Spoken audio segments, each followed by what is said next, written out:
Welcome to part 2 of our adoption videos. In last week's video we announced that we were adopting and gave some information about that. If you haven't seen that video, go back and watch that one. In this one we're going to share a little bit more of the practical details and some of the roadblocks we encountered along the way.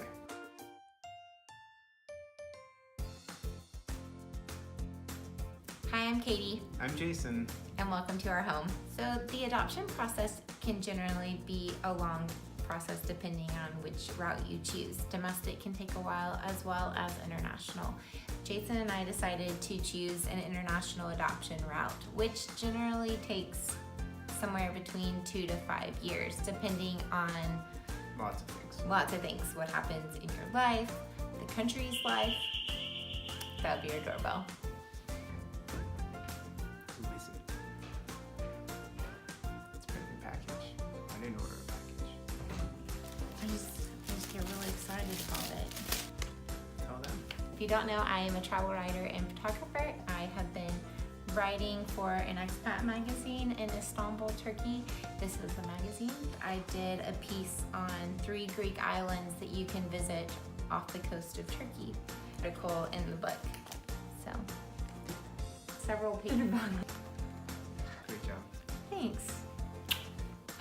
So as I was saying, 2 to 5 years is usually how long it takes, and it can be for lots of reasons, like our life situation, the children's life situation, the country situation, because countries can choose to change their adoption laws in the middle of it. Lots and lots of reasons for why adoptions can take a really long time. The process was looking like it was going to go really smoothly and everything was going to be fine for us to move forward with adopting while we were living in Turkey. Recently, we've come across 2 roadblocks. The biggest one was that the country we chose, after we chose to sign up and got involved, decided they weren't going to adopt 2 expats, people who weren't living in their home country. That was a big bummer because it basically meant we had to choose between living in Turkey, or rather living anywhere in the world besides America, and adopting from this country. So we started looking at some other countries as well, but then we also ran into a second hurdle.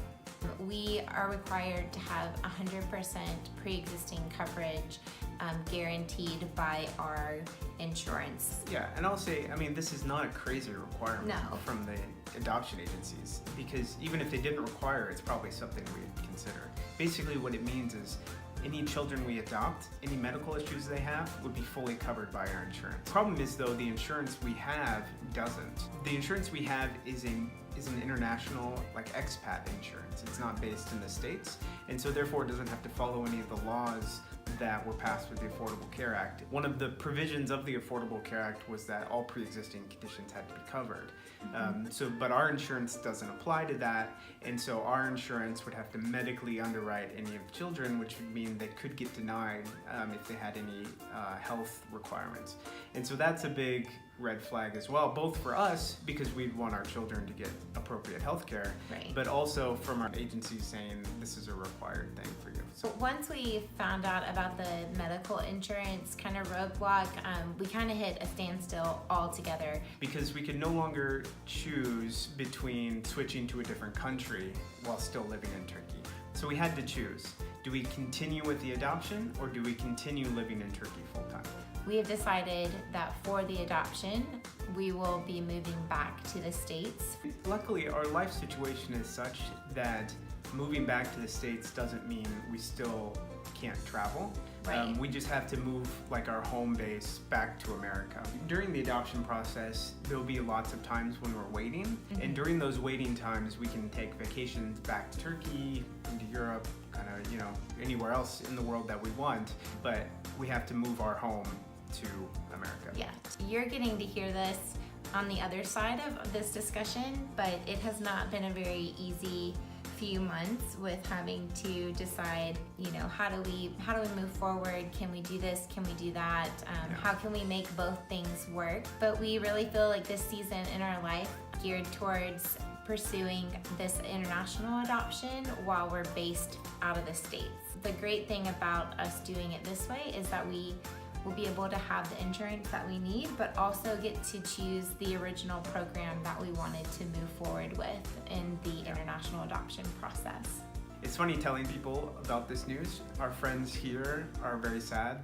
I mean, they're excited about us adopting, but sad that we're having to leave. Our friends and family in America are just kind of excited all around because that we're coming home. of course they miss and love us too. Yeah. And so for us, we're kind of in the middle because on the one hand, we're excited about adopting. We're excited about being close to our family and friends, but we're also sad about leaving here. And so it's just kind of a whole big mix of emotions going on. People said when we started this process, there's gonna be unforeseen circumstances that come up. I think this is just part of our journey. So people say like when you have children, you have to learn like to give sacrificially. I think you have to learn that before you have kids, even in marriage and in relationships with families. But I think we're having to learn to give sacrificially of things that we want but we don't need right now in order to have something better. That's our big part two to our update. We're adopting and we're moving back to America for a while. If you have questions, feel free to write below. Thanks for watching. And see you next time.